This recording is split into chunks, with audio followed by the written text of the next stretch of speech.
Good afternoon, everybody. For those of you who don't know who I am, my name is Evan Geyer.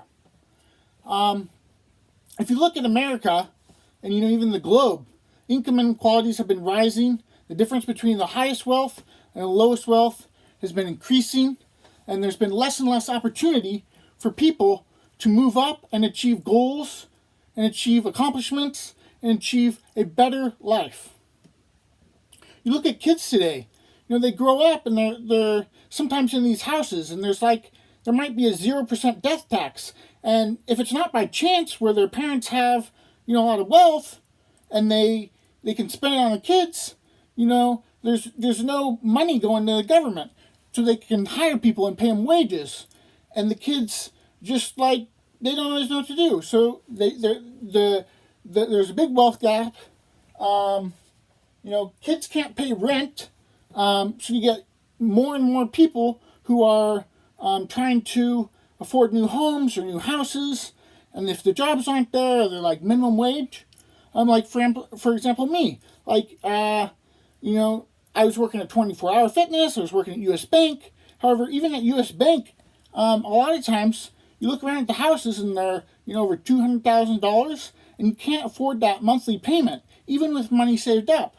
You got to either be married or be in a relationship or have other people trying to pay for the house rather than just one person. And so, it's getting harder and harder for people to own their own homes. I'll talk about statistics in another video. The statistics are actually off and not always calculated correctly. So the other thing that I might want to talk about is the solution.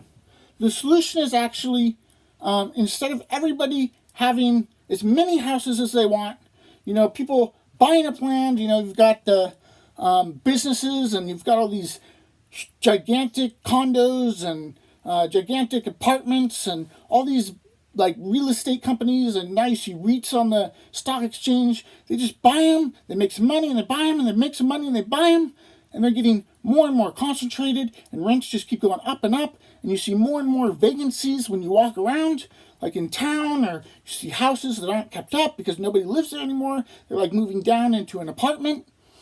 But if you can only own 3 homes, that can solve a lot of it. You don't let those landlords control everything. It's 3 homes per person. And then if you are a landlord, we don't just shut you out. You turn into a bank if you're a landlord. That's how it should be. You just turn into a bank.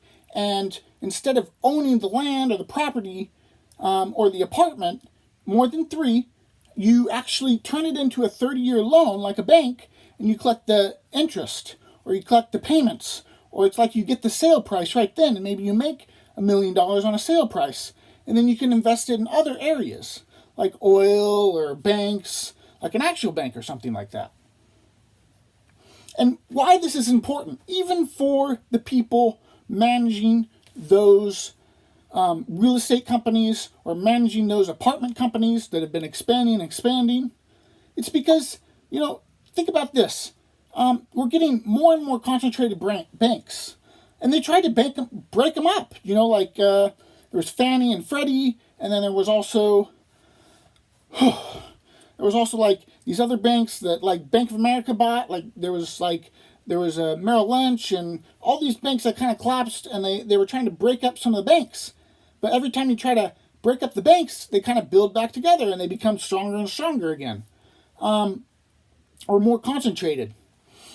And so, with this move, it doesn't end in a scenario where there's 5 banks, and they just own all the property. You default on your home, and they foreclose, and they have this little inside company inside of the bank, and that controls they don't sell the home back like the banks normally do. They just do what these guys were doing.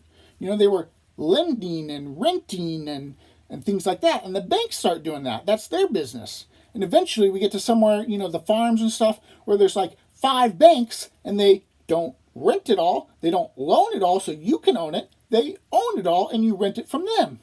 And then when there's 5 of them, sometimes it's not very efficient. And people get on the streets, and bad things happen, guns and all those things that aren't safe because it's too concentrated. And that's where we're headed. And there are other ways to make money. You get 3 homes, you can have a big home, you can have $1 million homes, $1 billion homes, something like that.